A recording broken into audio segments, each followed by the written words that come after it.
이번에는 중요한 이슈를 새로 고침해 보겠습니다. WS 리프레시인데 오늘은 SH 리프레시가 되겠네요. 이분 모시기 참 어려웠는데 정말 몇 년 만에 나오신지 모르겠습니다. 장중방송을 오랜만에 나오셨습니다. 한균수 매니저분 나오셨습니다. 어서 오십시오. 네, 안녕하세요. 한균수 매니저입니다. 네, 참 이렇게 저희가 밤에 만나다가 월요일, 수요일에 저희가 스치면 상한가라는 프로그램을 통해서 이제 파트너로서 또 여러 가지 또 의견들을 나누고 공유를 하고 있고요. 개인적으로도 친분이 있어서 또 오늘 선뜻 또 나와 주신다고 해서 진심으로 감사드리겠고요. 어떻게 이제 시장이 최근에 조금은 좀 이해할 수 없는 시장이라고 좀 볼 수 있을 것 같은데 쉽게 얘기해서 좀 요즘 NFT 많이 이제 급등이 좀 나오고 있는데 최근 인터넷에서 이런 얘기들이 오가고 있어요. 이 NFT 관련된 테마 이 섹터를 봉이김선달 테마다 뭐 이런 식으로 얘기할 정도로 우스갯소리가 좀 나오고 있는데 오늘 증시 포인트 좀 간략하게 말씀 좀 부탁드리겠습니다. 네, 근데 신광선 매니저가 여기 앉아있을 때랑 저기 앉아있을 때랑 너무 다른 거 아니에요, 근데? 그렇죠. 확실히 앵커가 더 어렵나 봅니다. 오늘 간략하게 시장 한번 보겠습니다. 오늘 이제 종합지수는 세요. 뭐 다들 보고 계실 겁니다. 그럼 오늘 상승을 주도하는 업종이 뭐냐? 그러니까 올라가면 분명히 이제 종합지수만큼만 올라가는 업종이 있을 거고 종합지수만큼 더 못 가는 게 있을 거고 종합지수 상승을 주도하는 업종이 있을 텐데 지금 테마주를 다 제외하고 일반 업종 중에 종합지수 상승을 주도하는 섹터는 크게 보면 3개입니다. 첫 번째는 철강이고 두 번째는 조선이고 세 번째는 반도체예요. 근데 이 3개 업종의 특징이 있어요. 뭐냐? 최근에 주가가 다 재미가 없었습니다. 그리고 재미없는 구간을 보면 NFT가 올라가는 그 구간이랑 겹쳐요. 그러니까 오늘 하루만 놓고 봤을 때는 NFT랑 B-NFT 내에서는 경기민감 계열이 시속 게임을 계속 하고 있다는 걸 오늘도 확인한 겁니다. 다시 말해서 여기서 이제 게임주가 또는 NFT 묵혀있는 종목들이 여기서 쉼표를 좀 더 길게 찍으면서 뭐 오늘 하루는 일단 멈췄지만 뭐 일부 종목 올라가지만 조정 나온 종목들이 더 많잖아요. 그래서 NFT가 쉬어간다든지 조정이 더 깊어진다든지 그러면 오늘 NFT가 쉴 때 올라간 그 힌트를 줬잖아요. 3개 업종이라고. 그 3개 업종이 NFT의 대체 업종이 되면서 NFT가 올라갈수록 내려갈수록 그 업종이 올라가는 그런 구조가 당분간 오늘 하루뿐만이 아니라 앞으로 당분간 이어질 거라고 봅니다. 그래서 경기민감주는 계속 롱을 보셔야 된다. 오늘 사실 밤보다는 낮에 출연하시다 보니까 밤에보다는 좀 텐션이 높으신 그런 밤에 피곤해가지고 그런 분위기가 좀 되고 있는데 어쨌든 NFT 게임주가 하락이 나온 자연스럽게 그동안 낙폭과대였던 종목들이 강세를 보일 수 있는 가능성들 농통적인 관점 말씀 감사합니다. 자, 투자 식스팩을 담당했던 강성호 아나운서 함께했습니다. 어서 오십시오. 네, 안녕하십니까. 가까이 오셨네요. 네. 되게. 원래 저희가 좀 가까이 원래 있었는데 상당히 멀었었는데 그렇죠. 부담스럽습니다. 맞습니다. 자, 그러면 또 세 분 모셨으니까요. 본론으로 한번 넘어가 봐야 될 것 같습니다. 바로 앞서 포인트에서 우리 한규수 매니저분이 잘 짚어주셨는데 이제부터 뭔가 게임이 바뀔 수 있다는 가능성들이 조금씩은 제기되고 있는데 오늘 키워드가 바로 그겁니다. 성장 대 소외주. 그러니까 결국은 소외받았던 부분들이 최근 사실 증시가 한 9월부터 좀 하락장이 좀 강하게 좀 나오다 보니까 이에 대해서 좀 낙폭이 과대했던 업종들별로 지금 기술적으로 좀 강하게 리바운드가 좀 나오고 있습니다. 그 관련돼서 최근에 좀 이런 얘기들이 많이 있는 것 같아요. 이제 뭔가 틀이 좀 바뀌려고 하는 부분들이 좀 있고 아니면 당분간은 뭔가 상단이 좀 막혀있는 이런 시속 게임으로 갈 수도 있다. 그러니까 성장주가 하루는 가고 그리고 지고 나서 다음 날은 또 경기 민감주 이런 주요 섹터들이 올라가는 부분들. 관련된 부분에서 우리 한규수 매니저님은 어떻게 지금 생각하고 계시는지를 한번 말씀 한번 주시기 바랍니다. 올해 연초부터 좀 큰 틀에서 이제 되돌아보면 올해 이제 또 경기 민감주 좋아하시잖아요. 신강섭 앵커님. 지난 이제 4월이랑 5월에 2달 동안 제가 방송을 이제 주기적으로 출연하고 이제 준비를 하다 보면 제가 최근에 이제 많이 하던 말이 있어요. 신강섭 매니저께서도 저한테 많이 하셨잖아요. NFT 얘기 그만 좀 하고 싶다고. 저도 그만 좀 하고 싶었습니다. 이게 올라가는 것 자체는 문제가 안 되는데 이제 한쪽으로 너무 쏠림이 심하면 그거 밖에 얘기할 수밖에 없는 게 얘가 올라가면서 다른 애를 죽여요. 그게 문제인 겁니다. 순환매가 나와가지고 A 어떤 뭐 이번 주는 A가 좋고 다음 주는 A 좀 너 좀 쉬고 B 좀 가자. 그리고 C 너 안 올랐지 너 일로 와봐. 너도 좀 올리자. 뭐 이런 식으로 돌아줘야 정상인데 1, 2, 3, 4주 그냥 NFT 하나로 쭉 올려버리니까 B, C, D 업종이 그냥 뭐 소외되는 수준이 아니라 밑으로 흘러버렸잖아요. 그렇죠. 제자리 걸음만 하면 그래도 괜찮거든요. 네. 근데 이제 내게 내려가는데 다른 게 올라가 버리니까 그래서 이제 큰 문제가 있었던 거고 최근에 시장 나오기 전에 그전 사이클 한번 보겠습니다. 지난 한 3, 4, 5월쯤이었습니다. 뭐 그때 뭐 그렇게 오래되진 않았으니까 이제 기억을 하실 텐데 3, 4, 5월에는 이 얘기 좀 그만하자가 있었어요. 경기 민감주 얘기 그만하자고.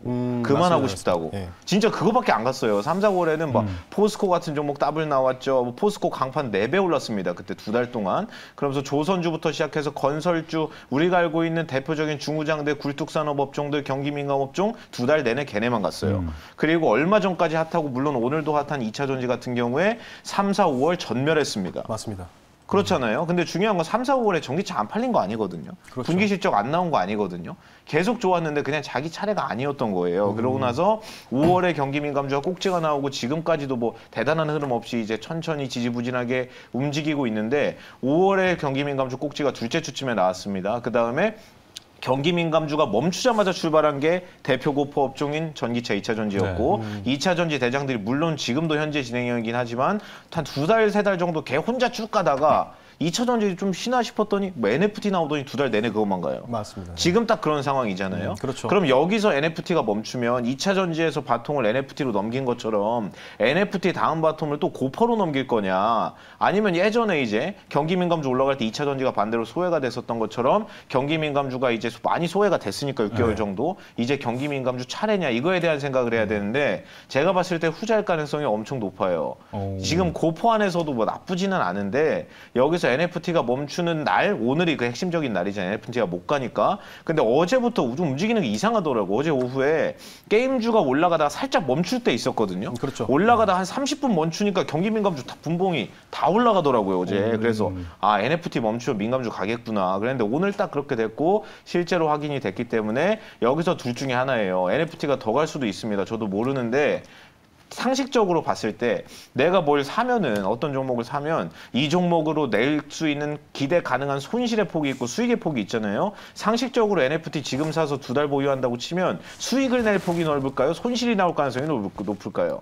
근데 경기 민감주 잃을 게 없거든요, 지금. 그리고 6개월이나 지금 거의 흘러내리고 완전 소외됐기 때문에 NFT가 쉴 때 경기 민감주가 움직인다는 얘기는 경기 민감주가 출발을 오늘 했거나 출발을 앞두고 있거나 둘 중에 하나일 가능성이 높다는 생각입니다.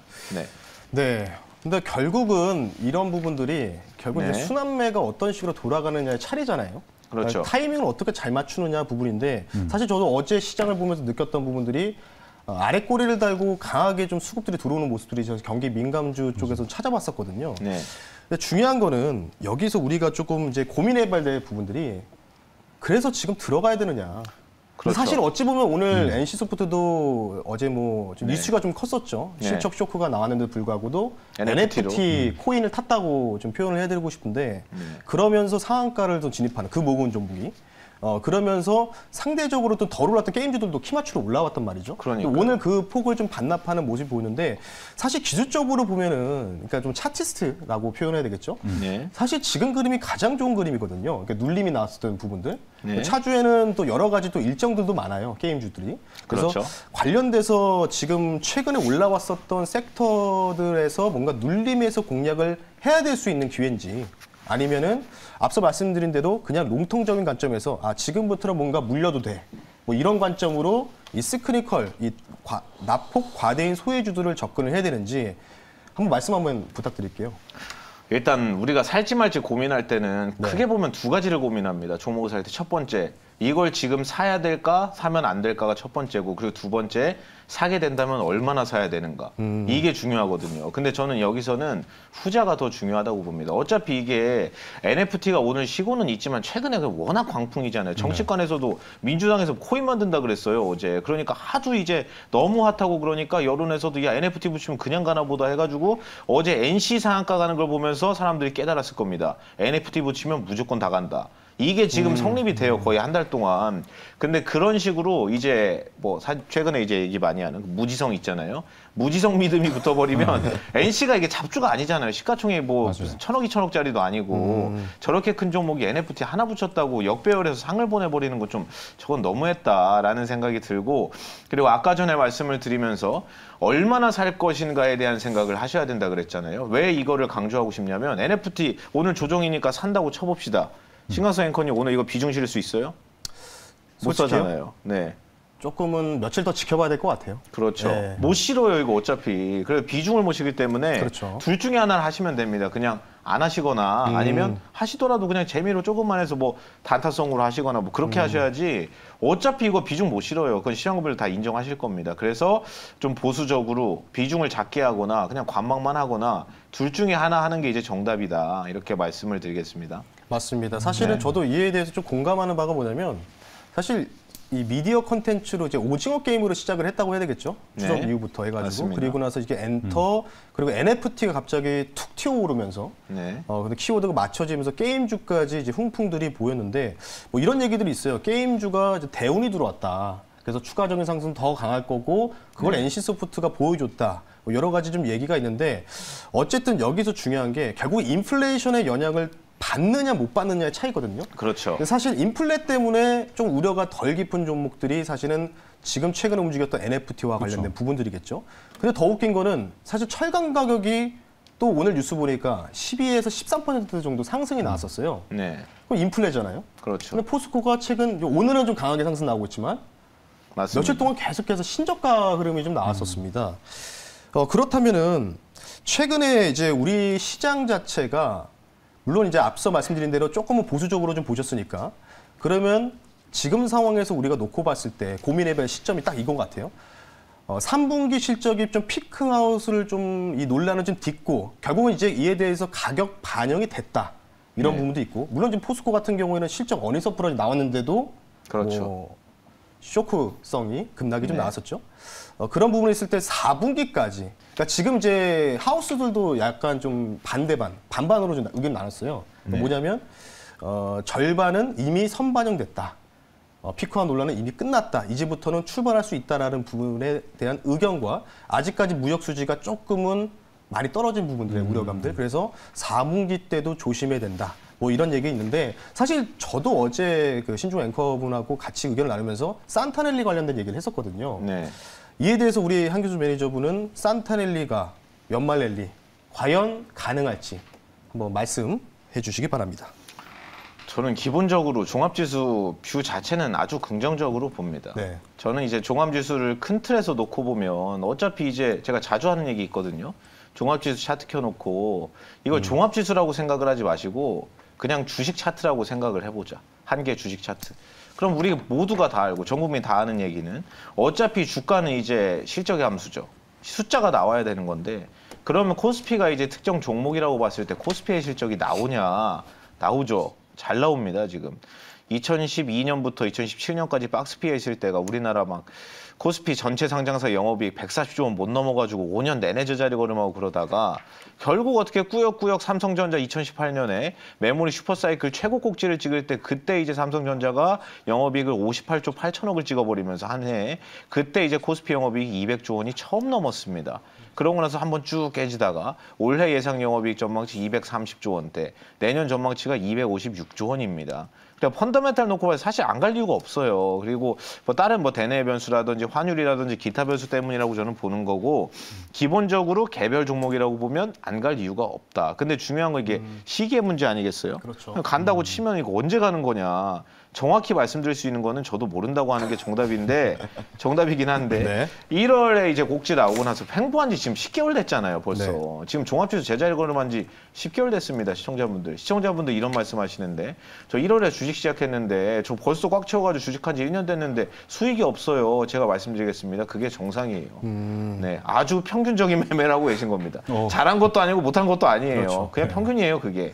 근데 예를 들어서 저 조금 수익인데요? 잘하고 계신 겁니다. 근데 저 주식 뭐 이거 내려고 주식한 거 아닌데 수익 많이 내고 싶었는데 그래도 잘하신 겁니다. 종합지수보다는. 그러니까 평균을 놓고 보면 그래요. 그래서 1년 정도 놓고 누워 있는 동안 올해 영업이익이 전망치였는데 실적 이제 발표치로 다 찍혔잖아요. 그럼 이건 불확실성 없어졌다고 보는 게 맞다. 왜냐하면 올해 연초에만 해도 올해 전망치를 내놨는데 지금은 벌써 11월이기 때문에 올해 전망치 관심 없잖아요. 그렇죠. 내년 거 얘기하지. 그렇죠. 그럼 올해 전망치가 발표치로 이어졌냐. 1월부터 지금까지 이어졌습니다. 대부분. 그러니까 종합지수만 재미가 없었지 사실상 업사이드는 계속 열리고 있는 건데 문제가 있다면 재미없으니까 뭐 한쪽 업종 쏠림이 너무 심하니까 그거 안 들고 있으면 뭐 답답할 뿐이지 사실 뭐 걱정할 건 별로 없지 않나. 펀더멘탈 깨지는 건 하나도 없기 때문에 그래서 연말 랠리 가능할까 모르겠습니다. 네. 금방 될 것 같아요. 오래 누웠으니까. 네. 일각에서는 뭐 연말 랠리, 뭐 산타 랠리 하는데 네. 그 산타가 산타노스만 아니면 된다 이런 얘기도 있더라고요. 네. 지금 뭐 댓글에도 송은주 님도 그렇고 존존스 님도 그렇고 신광선 매니저님 네. 왼쪽 좀 보라고 왼쪽 너무 안 본다고 이렇게 얘기를 하는데 저도 방금 4분기 얘기를 하면서 좀 궁금한 건 저번에 3분기 실적 발표가 다 끝나고 시장 접근을 해보자 이렇게 얘기를 해주셨잖아요. 그렇죠. 신광선 네. 매니저님이. 네. 근데 방금 4분기에 대한 우려감도 이렇게 다시 제기가 되고 있는데 어떻게 보세요? 이 시점은? 사실 이제 주가라는 게 6개월 선행 지표라고 해서 뭐 한균수 매니저분의 말씀도 맞아요. 지금 이제 연말까지는 이제 한 달 반 정도 남은 상황이겠죠. 그러니까 우리가 좀 바라봤을 때 올해 4분기 실적에 대한 컨센서스를 비교하는 것보다는 내년에 이제 1분기에서 2분기 넘어갈 때 실적에 대한 부분들 그때 어느 정도 경쟁적 우위를 가질 수 있는 기업들을 골라내자라고 제가 자주 좀 말씀을 드렸는데 연말 랠리가 사실은 뭐 기분 좋게는 코스피가 여기서 3,000선 넘어가면서 3,100, 3,200 그리고 3,500까지 가는 시나리오가 가장 좋은 산타 랠리가 되겠죠. 근데 하지만 사실 여러 가지 측면에서 대외적인 리스크도 조금 산재했던 부분이 있기 때문에 그래서 제가 지수 상단은 좀 막혀 있을 것이다. 이에 대해서 아마 한균수 매니저님도 동의를 많이 하실 거예요. 근데 중요한 거는 지수에 대한 이 상승, 그러니까 지수 숫자가 올라가는 것보다는 그 안에서 어떠한 종목들이 다시 강하게 변모할 것이냐. 이게 굉장히 좀 중요한 키포인트라고 좀 생각이 들기 때문에 이때 당시에 그러니까 작년 과거사를 많이 말씀드리고 있어요. 2011년도, 12년도, 13년도 장세 똑같이 레벨 다운이 된 상황에서 차화정 또는 뭐 삼성 SDI 같은 종목처럼 70주라는 이런 키워드들이 많이 나왔었기 때문에 앞으로 그에 대한 부분들이 22년도에 새로운 또 키워드가 발생할 가능성이 있다. 이렇게 좀 보시면 좋을 것 같습니다. 네. 그러면 그렇게 말씀해 주셨던 것처럼 이제 향후에 또 움직여야 할 섹터들 또 미리 얘기를 나눠봐야 될 것 같은데 변동성이 이제 커질 것으로 예상을 한다면 우리가 이제 좀 눈여겨봐야 할 섹터는 한균수 매니저님은 어디로 보세요?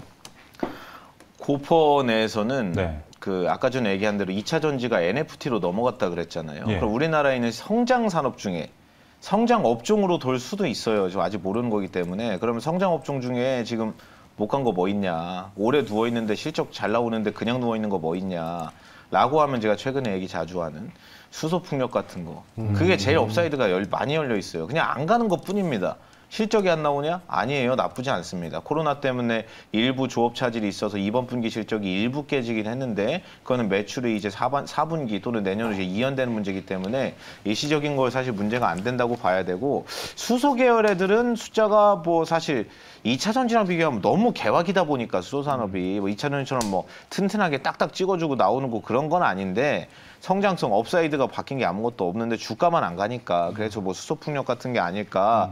그리고 이제 변기민감 업종. 경기민감 업종 쪽으로는 오늘 반등하는 애들의 힌트가 많이 숨어 있어요. 대표적으로 아까 전에 얘기한 오늘 반등 주도하는 3대 업종이 반도체랑 철강이랑 조선이라고 말씀을 드렸잖아요. 근데 조선이랑 화학을 보면은 되게 웃겨요, 지금. 뭐 예를 들어서 포스코, 현대제철, 동국제강 이런 애들이 3강이라고 보면 되는데 그 3강이 이제 피카운 얘기 나와서 내려간 거 아니에요. 분기 실적 다 잘 나오는데 이번이 꼭지잖아. 니네 앞으로 이거 못 찍잖아. 이렇게 내려갔잖아요. 그렇죠. 이번 분기는 좋은데. 그러면 내려가는 속도가 빠르냐? 예를 들어가지고 한 뭐 재작년에 100억, 작년에 120억 벌고 올해 갑자기 200억을 번대요. 그럼 야 많이 벌었네. 내년엔 얼마 버니? 내년에는 다시 100억이요. 그러면 끝인 거죠, 주가가. 그렇죠. 근데 철강이 딱 어떠냐면 100억, 120억 갔다가 200억 간 건 맞아요. 그럼 내년 너 이거보다 더 벌 수 있어요? 그건 모르겠는데요. 그럼 내년에 얼마 버는데? 한 190억 정도? 못 버는 건가요, 190억이? 포스코가 그래요, 지금. 지금 철강 회사들이 포드 PE 보면 지금 3후반이에요, 3후반. 그러니까 쉽게 말하면 1조짜리인 회사가 1년에 평균 순이익이 3천억 이상 나온다는 얘기입니다, 지금. 거의 뭐 밸류에이션 보면 이게 내가 계산 잘못했나 하고 다시 두드려보는 수준이잖아요. 근데 화학도 그래요. 화학도 한 3 후반, 4 초반, 철강 막 포스코, 현대제철, 동국제한 세 종목 다 막 3.8, 3.9 이렇거든요. 저는 이게 정상이 아니라고 봅니다. 너무 싸가지고. 그래서 철강 같은 거를 좀 보셨으면 좋겠다는 점을 말씀드리겠습니다. 그럼 IT는 어떻게 보시나요? 반도체요? 네, 사실 마지막 퍼즐이라고도 할 수가 있는데. 그렇죠. 반도체 AI 군수라고 해서 키워드가 지금 바뀌었습니다. 오늘도 많이 배워야죠. 그렇죠. 반도체 얘기 너무 오래 할까 봐 핵심만 얘기하겠습니다. IT는 어차피 못 나요, 이거. 우리 대한민국 하면 반도체 아니에요? 어차피 이거 놀 수가 없어요. 뭔가 하긴 해야 돼, 반도체는. 그래서 이제 개인 투자분들도 많이 들고 있고 기관도 기본 보유 비중은 유지하잖아요. 다 좋건 안 좋건. 그렇죠. 어차피 우리나라 산업의 끝인데 반도체가. 그럼 우리가 이제 앞으로 지금 답답하고 그런 거는 그냥 안 가니까인데 그 안 가는 동안 이제 안 간 이유가 이제 디램 현물 가격 좀 꺾여서 그런 거 아니에요? 근데 중요한 건 현물 가격이 지금도 내려가는 중입니다. 근데 주가가 이제 안 내려가잖아요. 원래 그래요. 현물 가격이 이렇게 쭉 내려가다가 야, 나 올라오는 거 보고 사야지. 아, 지금은 현물 가격 꺾이니까 지금은 아닌 것 같아. 현물 가격 이렇게 내려오다가 이제 상승 턴을 시작하면 그때 사야겠다. 상승이다. 사야지. 다 신고가예요. 그렇죠. 그럼 결국 지금 사야 되는 거예요. 그냥 아니면 들고서 그냥 기다리시던가 둘 중에 하나 하셔야지 이거를 답답해서 저는 이게 가장 잘못했다고 보는데 내가 들고 있는 제가 어제도 장중에 한 얘기거든요. 지금 경기 민감주, 지금 반도체 팔아서 NFT 사면 그건 바보다. 그렇게 얘기했습니다. 네, 그렇게 이제 말씀드리면 쉬울 것 같습니다. 네. 제가 좀 추가적인 질문을 좀 드려볼게요. 어차피 오늘 낮에 충전 많이 하고 오신 것 같거든요. 그러니까 오늘 좀 전곡 있는 질문을 할 텐데 내년에 이제 일단 우리가 DDR5 관련돼서 지금 최근에 이제 PCB 기판 쪽에 좀 강세를 좀 보이고 있고 다 신고가죠. 그렇죠. 뭐 대덕전자 최근에 말씀하셔서 또 신고가 났죠. 그 관련된 부분에서 일단 지금 PC용이 나왔고 내년 6월 달에 서버용 나오고 그리고 맞습니다. 그 한 두 달 정도 이격을 두고 경쟁사라고 좀 표현하기 좀 그렇지만 점유율이 좀 낮은 AMD. AMD에서도 이제 관련된 DDR5 공개를 하는데 그래서 사실 제 생각 같은 경우에는 뭐 삼성전자, SK하이닉스 같은 전자닉스라고 좀 칭하를 하는데 그게 조금은 지금 좀 담아놓고 좀 뭔가 묵혔다고 좀 표현을 하고 싶은데 그리고 내년 하반기까지는 바라보자. 사실 저는 그 의견에 굉장히 동의를 하는데 과연 지금 조금 뭐 여기서는 좀 막혀있을 수도 있고 그러니까 쉽게 해서 지금 반도체를 접근하기에는 이것도 기술적 반등이어서 여기서 또 잘못 들어갔다가 또 물리는 거 아닌가 아니면 여기서 차라리 그냥 타이밍을 보기 위해서 그냥 내년 초에 사자. 뭐 이런 의견도 많거든요. 그 관련돼서는 어떻게 생각하세요? 그 타이밍 문제가 진짜 애매한 건데 이제 앞서서 얘기했던 게 이제 현물가가 밑으로 떨어지는데 주가가 안 떨어지기 시작했다. 그럼 사실상 그거는 타이밍도 준 거라고 봅니다. 지금이 타이밍이다. IT는 사실 그 반도체 소부장 10개 종목 찍으면 7, 8개가 실적 다 좋아요. 그렇죠. 한두 개 빼면. 근데 그런 종목은 기본적으로 생각을 어떻게 하시면 되냐면 내가 최근에 지난 한 3, 4개월여 정도 전에 주가가 괜찮을 때 있잖아요. 그때 막 말도 안 되는 최고가에 물린 거 아니면 지금 이제 대부분이 다 물려 계실 텐데 IT 종목들은 그 종목들 못해도 매수가는 다 온다고 봅니다. 못해도. 저는 뭐 신고가 가고 말고 문제가 아니라 내가 물려 있으면 일단 손해를 안 보고 나오는 게 1번이고 그렇죠. 수익을 내면 더 좋겠지만 손해를 일단 최소화해야 되잖아요. 물려있는 경우에. 10개 중에 8개라면 종목이 사실상 매수가 걱정은 안 하는 게 맞지 않나. 실적이 다 뭐 이번에 분기 실적 지금까지 발표한 애를 보면 다 잘 나왔습니다. 다. 그리고 밸류도 비싼 게 아니에요. 지금 뭐 장비주들 메모리 평균 한 7, 8 정도 나오거든요. 그리고 최근에 보면 그 DDR5 얘기를 하셨는데 자, 차트 하나 띄워놨습니다. DDR5 보시면서 말씀드리겠습니다. DDR5 대표 기판 수혜주가 코리아 서키트, 대덕전자, 심텍, 해성 DS. 이 4개죠. 4개 어때요, 다? 오늘 전부 다 신고가입니다, 지금. 근데 이걸 잘 생각을 해보면 원래 예전에 얘네가 이 DDR5가 여기 잘 보면 여기 앞에도 이제 횡보하는 구간이 길었고요. 다 길었죠. 여기서 누운 기간이 기본 6개월이거든요. 짧은 게 한 4개월, 긴 게 6개월 누워있다가 이제 가는 겁니다. 근데 잘 생각을 해보세요. 아니 DDR5 얘기 제가 언제부터 작년 여름부터 했어요. 제가 그렇죠. DDR5 얘기를. 너무 빨리 해서 죄송합니다. 그때 안 올라가는데. 그래서 최근에 올라가는 거는 트리거가 뭐였냐. 인텔에서 이제 CPU를 드디어 발표했잖아요. 엘더 레이크라고 해가지고 내년 이제 2분기 얘기하신 건 CPU 이제 서버용 CPU에 들어간 사파이어 레피지라고 해가 DDR5 지원하는 첫 서버용 CPU가 나오는데 이번에는 거는 PC용입니다. PC랑 노트북에 들어가는. 근데 이게 잘 생각을 해보면 예전에 가려다가 못 가고 가려다가 못 간 게 크게 보면 두 가지 이유 때문에 첫 번째 업종이 안 가요. 업종이 잘 안 갔다. 그 1번이었고 그리고 두 번째는 인텔에서 출시한다고 해놓고 맨날 미뤘다. 이 두 가지였습니다. 네. 근데 잘 생각을 해보면 이번에 나온 엘더 리릭가 DDR5 전용 CPU가 아니에요. DDR4랑 5를 둘 다 혼용할 수 있습니다. 둘 다 같이 쓸 수 있는 둘 다 호환이 가능하거든요. 네. DDR5랑 4랑 5를 같이 박으면 안 되는데, 같이 꽂으면 안 되는데 DDR4만 넣거나 5를 넣거나 둘 다 가능해요. 그래서 사실 이거는 그냥 재료로 갖다 붙인 거지. 원래 가야 되는 애들이 그냥 이제 트리거만 갖다 붙인 거다. 숫자가 막 당장 엄청나게 나오고 막 그러지는 않을 것 같고 여튼 이 정도 트리거에 DDR5 기판이 이 정도 움직이면 사실 다른 종목들도 이제 갈 때 됐다. 키 높이. 그렇죠. 키 좀 맞춰야 된다. 그렇죠. 이제. 네. 결론은 이제 키 맞추기로 간다라는 뜻으로 좀 해석을 좀 할 수 있을 것 같고요. 그러면 오늘 거의 몇 년 만에 장중 방송 나오셨잖아요. 네. 오늘 또 전 우리 처음 시청자분들을 위해서 또 선물 하나 준비하셨다는데. 오늘도 네. 새로운 PT 선생님이 오셨는데 네. 전 개인적으로 여기 PT 선생님을 더 좋아해가지고요. 오늘 한번 종목 받아보겠습니다. 네, 오늘 종목 하나 꼭 해야 된다고 하더라고요. 네. 그래가지고 하나 이제 심사숙고해서 가지고 왔습니다. 오늘 종목은 비나텍입니다. 비나텍. 네. 네. 아까 전에 앞서 얘기할 때 고포주 안에서 순환매 돌면 아니 안 간 거를 봐야지 자꾸 이제 올라간 거 보시니까 이제 머리 힘들고 그렇다. 그리고 최근에 그런 얘기를 많이 하는데 일단 최근에 올라가지 않았어야 돼요. 그 1번 조건이고 그리고 두 번째가 주가가 재미없으면서 뭔가 숫자가 나오고 성장성은 당연히 있어야겠죠. 성장 산업에 들어있으니까. 비나텍을 이제 말씀을 드려놓고 비나텍이 안 움직여서가 사실 큰 이유입니다. 별로 안 움직여가지고 최근에 거의 한 횡보한 지 지금 4개월 넘었거든요. 제자리 걸음한 지가. 그 비나텍이 이제 뭐 하는 회사인지 말씀을 드리면 핵심만 말씀드리겠습니다. 수소차에 들어가는 수소연료 전지.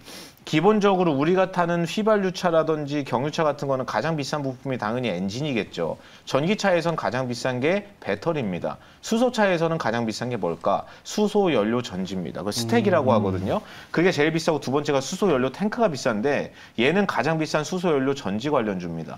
넥소 한 대 만들 때 원가가 1,000만 원이라고 치면 그중에 40%가 수소연료 전지고요. 수소연료 전지 원가의 40%가 MEA라고 해가지고 막 전극 접합체인데 그게 440장이 들어갑니다. 근데 비나텍이 그걸 만들어요. 그래서 비나텍이 그럼 양산 능력은 얼마나 있냐? 지금 많이 만드냐? 작년 연말 기준으로 생산 능력이 한 15만 장 정도? 15만 장 정도 했는데 그 3, 4개월 전에 증설 발표 또 했거든요. 그래 2024년 앞으로 3년 뒤긴 하지만 네. 목표 생산 능력이 400만 장입니다.